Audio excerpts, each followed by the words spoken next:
అంటే నీకు పిల్లలు పుట్టుడు ఆనందమా లేకపోతే అనుమానమా? సంతోషపడచ్చు కళ్యాణి, కానీ ఎలా? ఇది సాధ్యం కాదు కదా.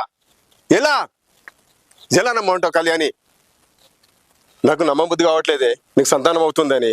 హరి, నేను సీరియస్ గా చెప్తున్నా, ఈ సంతానం నీదే హరి, నా మాట నమ్ము. నాకంతా రమణ గారి మీద అనుమానం. ఇంటి పనులుగా సాయం చేస్తాడు అనుకుంటే నీకు ఈ విషయంలో కూడా సాయం చేశాడా? అరే ఎందుకు రా కొడాలి పిల్ల మీద ఇంత అనుమానం? ఊకోనా ఊకో, నీకేం తెలియదు. దానికి అనుమానం పడాల్సింది పోయి నేను సపోర్ట్ చేస్తున్నావా? ఏం మాట్లాడుతున్నావు హరి? రమ్మ ప్రతి సంవత్సరం నాతోనే రాత్రి కట్టించుకుంటాడు, నా కాళ్ళు కూడా మొక్కుతాడు, కట్నం కూడా చదివిస్తాడు కదా హరి. అలాంటి బంధాన్ని అనుమానిస్తావా?